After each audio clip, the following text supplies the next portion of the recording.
Kinerja Jokowi di periode kedua dinilai menurun oleh masyarakat. Penilaian tersebut berdasarkan hasil survei Carta Politika dengan jumlah responden 1.200 berusia 17 tahun yang tersebar di 34 provinsi. Hal itu juga didasari dari perolehan survei yang memunculkan ketidakpercayaan masyarakat terhadap KPK. Dilansir dari demokrasi.id, hasil survei Carta Politika menunjukkan kinerja Kabinet Joko Widodo di periode kedua bersama Ma'ruf Amin turun ketimbang kinerja Kabinet di periode pertama 2014-2019. Sebanyak 51,7% responden menyatakan kinerja Kabinet Jokowi periode 2014-2019 lebih baik. Sementara, hanya 36,5% memilih kinerja Kabinet Jokowi periode kedua lebih baik, sisanya 11,8% tak menjawab. Jika dibandingkan di antara Kabinet periode pertama dan periode kedua, Kabinet periode pertama dianggap responden memiliki kinerja lebih baik pada masa jabatan pemerintahan Joko Widodo.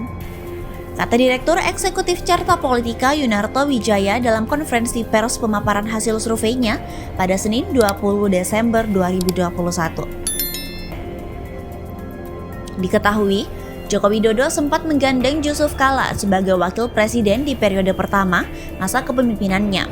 Saat itu, kabinet pemerintahan mereka dinamakan Kabinet Kerja. Sementara di periode kedua, Jokowi menggandeng Ma'ruf Amin sebagai wakil presiden dengan membentuk Kabinet Indonesia Maju. Tak hanya itu, Yunarto juga membeberkan bahwa mayoritas responden setuju bila Jokowi melakukan kocok ulang atau reshuffle kabinet saat ini. Ia menyatakan bahwa sudah cukup lama Jokowi belum melakukan kocok ulang kabinet. Terakhir, Jokowi melakukan reshuffle pada Desember 2020 lalu. Sebanyak 68,1% responden menyatakan setuju jika Presiden Joko Widodo melakukan reshuffle. Lalu 18,8% tak setuju dan 13,2% tak menjawab, kata Yunarto. Penegakan hukum buruk. Survei juga menunjukkan bahwa 44,6% responden menilai kondisi penegakan hukum di Indonesia masih buruk. Sementara itu 3,8% menilai penegakan hukum sangatlah buruk. Sementara 46,4% menganggap kondisi penegakan hukum baik dan 4,2% sangat baik. Sementara 1% responden tak menjawab, kata Yunarto. Penilaian publik terhadap buruknya penegakan hukum di Indonesia sempat mengalami kenaikan sejak Juli sampai November 2021 lalu. Pada Maret 2021, hasil survei lembaga yang sama merilis bahwa publik yang menilai buruknya penegakan hukum berada di angka 29,9%. Lalu, pada bulan Juli 2021 mengalami kenaikan menjadi 47,3%. Sementara bulan November kembali naik menjadi 48,4%. Di sisi lain, Yunarto juga menjelaskan bahwa sebagian responden menilai kondisi pemberantasan korupsi di Indonesia buruk. Sebanyak 44% memilih buruk, sementara 4,9% memilih sangatlah buruk. Dalam kondisi pemberantasan korupsi, 46% menilai baik, 3,2% menilai sangat baik, 1,9% tak menjawab.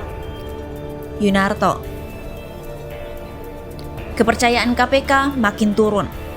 Selain itu, Yunarto mengatakan kepercayaan publik terhadap institusi presiden masih tinggi dengan 77,8%. Kemudian disusul dengan 2, diikuti oleh institusi TNI dengan 76,3%. Sementara itu, tingkat kepercayaan di posisi ketiga ditempati oleh institusi Polri, sementara keempat ditempati oleh KPK. Ketiga ada Polri dengan angka 66,8% dan kemudian diikuti agak bersaing dengan KPK dengan 64,3%. Ini pola yang saya pikir cukup menarik, kata dia. Yunarto membandingkan sebelum revisi UU KPK, tingkat kepercayaan kepada Komisi Anti Rasuah itu ada di posisi 3 besar. Namun kepercayaan publik kepada KPK kini disalib oleh institusi Polri. Meski demikian, Yunarto tidak memastikan apakah turunnya kepercayaan publik kepada KPK karena revisi UU KPK dan beberapa peristiwa yang terjadi di KPK akhir-akhir ini atau bukan. Kalau kita lakukan survei ini beberapa tahun yang lalu, terutama sebelum revisi UU KPK, biasanya KPK ini selalu nomor 2 atau nomor 3, bersaing dengan TNI. Dan kalau kita lihat sekarang, bahkan di beberapa lembaga survei lain dan beberapa temuan, memang Polri berhasil menyalip KPK. Ucapnya. Survei ini dilakukan pada tanggal 29 November sampai 6 Desember 2021 melalui wawancara tatap muka langsung dengan menggunakan kuesioner. Jumlah sampel sebanyak 1.200 responden yang sudah berusia 17 tahun yang tersebar di 34 provinsi. Metodologi yang digunakan adalah metode acak bertingkat dengan margin of error kurang lebih 2,83% pada tingkat kepercayaan 95%.